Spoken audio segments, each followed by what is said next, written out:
Chip Morrison from my Connect Pal account. What do I do? Marty M. the other day asked me, he said, Chip, I'm constantly failing to achieve my goals. I got a lot of challenges in life, and I'm just seemingly running out of time to get where I need to be. Marty, you said a lot in that question to me, but there's three very important words that happen to be in that phrase. One is goals, two is challenges, and three is time. So let's focus on all three of those. Now, you may not like what I have to say, but I question your commitment, Marty, in achieving your goals. I question your commitment because it's like buying a lottery ticket. Are you wishing you're going to win the lottery, so you buy one? Or are you ensuring your success and buying every possible winning combination so that you do win the grand prize? You see, if you're not living the dream that you've always wanted, you're going to live the dream that other people want for you. I also question, Marty, your passion to achieving your goals. In coaching people, one of the questions I ask them when we talk about goals is name 3 goals that you want to achieve in the next 12 months. If they can't immediately rattle some of those goals right off the tip of their tongue, they're not intense enough to ever happen. Your goals also have got to be seen on an unconscious level daily and heard out loud and practiced by you on a conscious level. On an unconscious level, you need to have those goals, and let's just talk about financial goal as one of the goals right now. Your financial goal needs to be on your to-do list every day. You need to see it. You need to unconsciously see it many times a day. Why is this important? Because the mind knows no different between what is real and what is imagined. I happen to drive a Jaguar, and my family has been in Jaguars for as long as we can remember. Our fancy Jaguar has got a little button called an echo button for economy or environmental friendliness. Jaguar put it there so that the car would start and stop at intersections to save on gas, so that the gas mileage would be better. That's how they made the EPA ratings that they did. One of the most annoying inventions ever made. What I have to do is you have to physically push that little eco button every single time you get in the car to disable it, so that when you come to a stoplight, the car doesn't stop and you freak out, which I've done many times.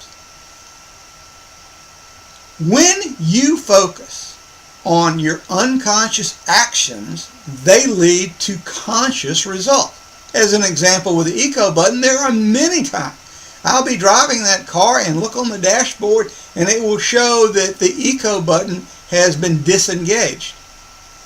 I don't remember hitting the button, but somehow my conscious mind led me to do a conscious action that led to that button being pressed and that light coming on. This is what I mean by goals.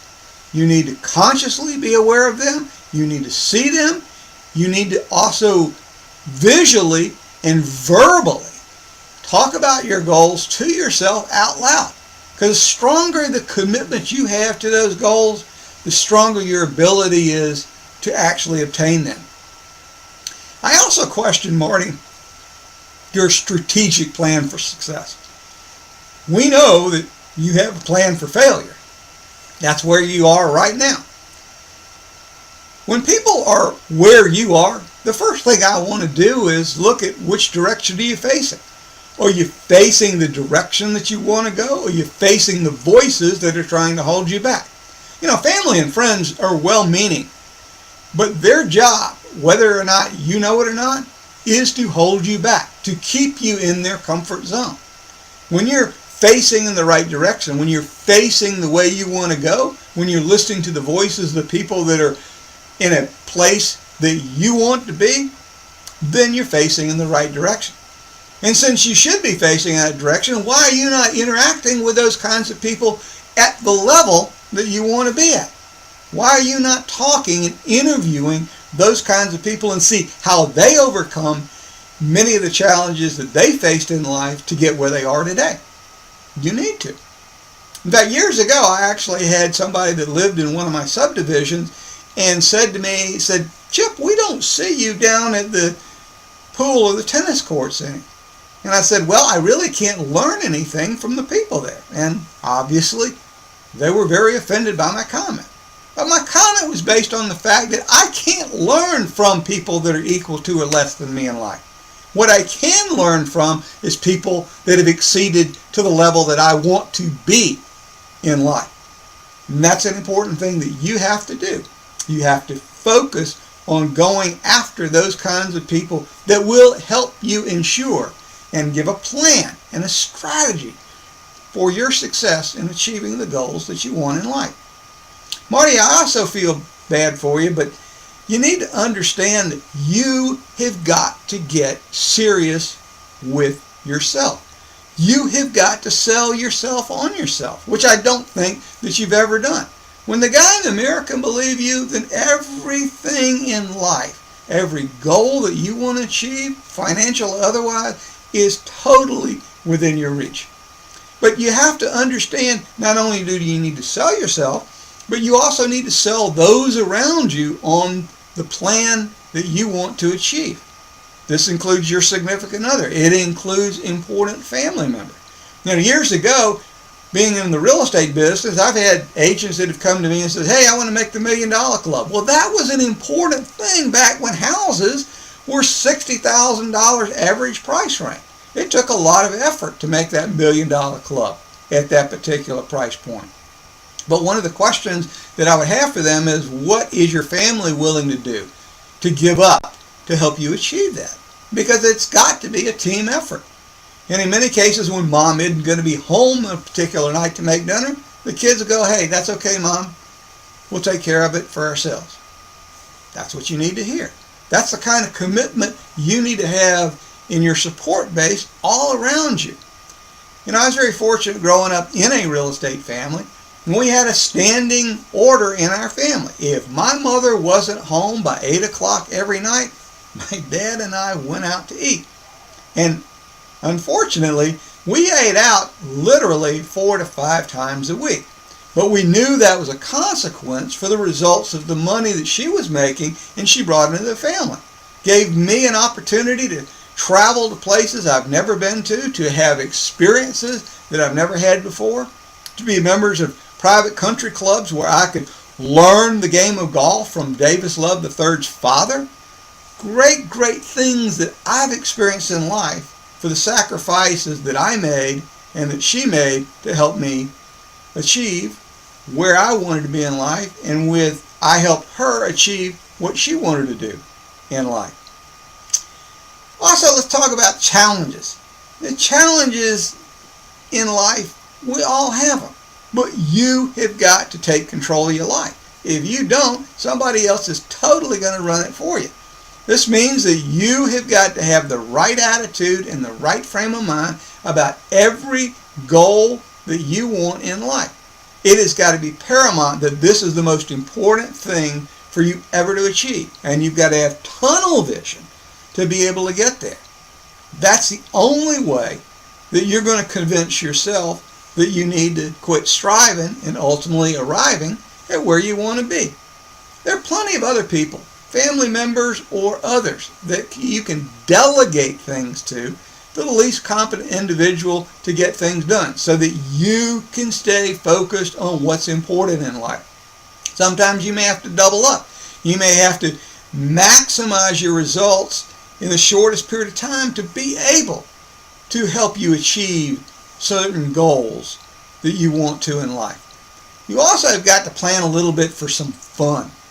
Little things, little family things and spouse things, so that, again, you're controlling your life and you're not allowing the challenges that you face every day to control you. You need to make sure from a challenge point of view that every day is a success. How do you eat an elephant? One bite at a time. So therefore, if you're having a bad business day, then make it a good personal day. Make it a good social day. Make it a good family day. These little important wins along the way are very, very important. It's like in a listing presentation. The more times I can get somebody to keep doing this, the less chance they'll ever do this. This is true of how you go about reaching your long-term goals in life. The more wins you have, even small wins, the more successful you're going to put yourself on the path to having a winning life strategy. Also, you need to learn to do something nice for other people when they least expect it. It could be the fact of you driving down the road and somebody's got a flat tire and you stop and help change their tire. Or the fact that somebody may have a challenge of surgery and the family needs to be fed and you drop by dinner for them that evening. Whatever it is, it's something that's important to other people that makes you feel good. You know, years ago I used to do a lot of flying for Angel Flight, using my airplane for transportation of critically ill people to and from, free of charge, different hospitals around the country. I did that because it made me feel good. It was a small thing that was important to me. It was a great reward for the people of the service that I had to offer and gave to others who could be less fortunate in terms of the ability to buy a ticket on a major airline to go get the treatment that they happen to need. Also, have a little fun in life. You know, I have a lot of people on social media, and one of the reasons that I have friends is because I love to interact with them. I love to take a comment they make and put a funny side to it. And that's why so many more friends want to be my friends all the time. I take a different approach to life. My approach is get the best I can out of every day. And I do something nice for everyone, even if it's just a smile or to walk up to somebody and said, "Have I told you how much I appreciate you today?" The small little things you do unexpectedly for others can do massively good things, not just for them, but for you. You also need to master time. You know, the richest person in the world has 24 hours a day just like we do. How is it that they get more out of that 24 hours than we do ourselves? Part of it started with the fact that they had to learn how to work harder until they could learn to work smarter. In the real estate business, when I wanted to achieve a certain financial goal, I had a certain number of listings that I needed to bring on a regular basis. I got out to where I was doing 4 different presentations a week, 2 presentations a day to achieve the goals that I wanted to. Basically what I did is I would double up. I would have an appointment at 6 o'clock at night. I would have another one at 8 o'clock. If the 6 worked, I would tell the 8 I'm running a little bit behind. If the 6 o'clock wasn't going to work, I'd tell the 8 o'clock I'm ahead of schedule. The point is at the end of the week, I achieved the goal, the number of units of listings that I needed to reach the financial goals where I wanted to be in life. And then I went from working 4 days a week to working 3 days a week. But I had to work harder before I learned to work smarter. Sometimes too, that means getting up earlier. We only have 24 hours.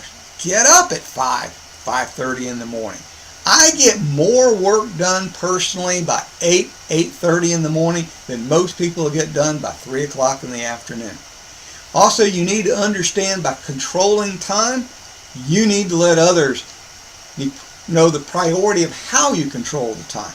When people approach you, you say, I'd love to talk to you. I only got 5 minutes.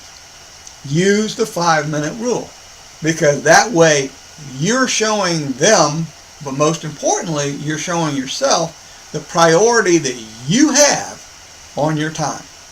And lastly, you got to learn to enjoy the moment, Marty.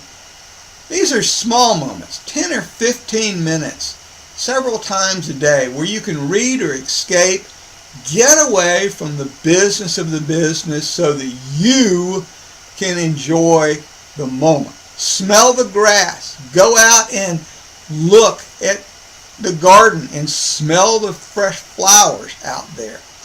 Roses that you may have.